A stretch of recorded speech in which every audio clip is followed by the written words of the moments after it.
Hello प्यारे बच्चों, कैसे हैं आप सब। आशा करती हूँ आप सब अच्छे होंगे। आज हम आपको कक्षा 5 का 14वां चैप्टर पढ़ाने जा रहे हैं, जिसका नाम है कदम्ब का पेड़। तो देखो बच्चों, कदम्ब का एक पेड़ होता है, इस पर गोल पीले फूल लगते हैं, बहुत ही अच्छा सुंदर सा वृक्ष होता है।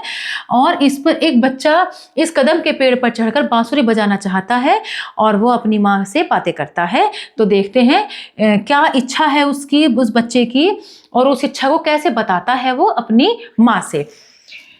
यह कदम्ब का पेड़ अगर माँ होता यमुना तीरे, ये कदम्ब का पेड़ काश माँ यमुना नदी के तट पर होता, मैं भी इस पर बैठकर कन्हैया बनता धीरे धीरे। जैसे कन्हैया भगवान कृष्ण जी यमुना के निकट पेड़ पर चढ़कर बांसुरी बजाते थे, तो उनका भी ऐसा ही मन करता है बच्चे का कि काश ये पेड़, कदम्ब का पेड़ इस पर यमुना के तट पर होता और मैं भी इस पर बैठकर कन्हैया बनता धीरे धीरे। ले देती यदि मुझे बांसुरी तुम 2 पैसे वाली, और अगर तुम मुझे भी एक बांसुरी 2 पैसे वाली ले देती तो किसी तरह नीचे हो जाती यह कदम्ब की डाली। तो ये जो कदम्ब की डाली है थोड़ी सी और फिर जरा सी नीचे हो जाती, फिर तुम्हें नहीं कुछ कहता पर मैं चुपके चुपके आता उस नीची डाली से अम्मा ऊंचे पर चढ़ जाता। अगर तुम मुझे 2 पैसे वाली बांसुरी पकड़ा देती और ये कदम्ब की डाली थोड़ी सी नीचे होती, फिर मैं तुमसे कुछ भी नहीं कहता, फिर तो मैं नीची डाली पर पैर रखकर धीरे धीरे ऊपर चढ़ जाता, है ना।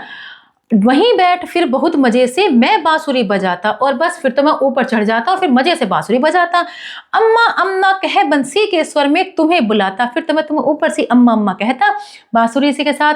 सुन मेरी बंसी को माँ तुम इतनी खुश हो जाती, मुझे देखने काम छोड़कर तुम बाहर तक आती, फिर तो मैं बांसुरी ऐसी बजाता, इतनी अच्छी बांसुरी बजाता कि तुम भी फिर सारे काम छोड़कर मेरी बांसुरी सुनने के लिए ही आ जाती। तुमको आता देख बांसुरी रख में चुप हो जाता, लेकिन अगर तुम आ जाती तो फिर मैं बांसुरी रखकर चुप हो जाता, क्योंकि फिर तुम मुझे आने के लिए कहती। पत्तों में छिपकर धीरे से फिर बांसुरी बजाता, तो जब तुम आती तो तुम मुझे नीचे उतारने के लिए कहती, इसलिए मैं पत्तों से अपने आप को छिपा लेता फिर बांसुरी बजाता।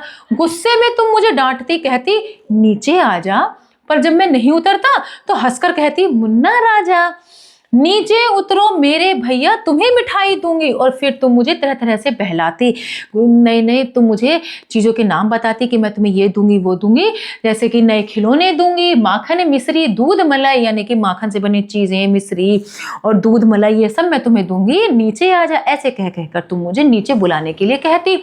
मैं हंसकर सबसे ऊपर की टहनी पर चढ़ जाता, एक बार माँ कह पत्तों में वहीं कहीं छिप जाता, और फिर मैं हंसकर फिर क्या करता और ऊंचे पत्तों पे जाकर मैं छिप जाता, जिससे कि मैं तुम्हें नहीं दिखाई देता।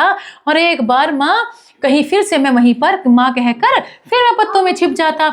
बहुत बुलाने पर भी माँ जब मैं नहीं उतर कर आता, तब माँ माँ का हृदय तुम्हारा बहुत ही बेचैन हो जाता। जब तुम बुलाती रहती मैं फिर भी नहीं आता तो तुम बहुत ज्यादा बेचैन हो जाती, फिर कितना मजा आता ना। तुम अंचल पसार कर अम्मा वहीं पेड़ के नीचे ईश्वर से कुछ विनती करती बैठी आंखें मीचे, और जब मैं नहीं आता तो तुम्हारा हृदय बहुत ज्यादा बेचैन हो जाता। फिर तुम अपने आंचल को पसार कर आंखें बंद कर और ईश्वर से विनती यानी कि प्रार्थना करके तुम मेरे नीचे आने की प्रतीक्षा करती। तुम्हें ध्यान में लगी देख मैं धीरे धीरे आता और तुम्हारे फैले अंचल के नीचे छिप जाता।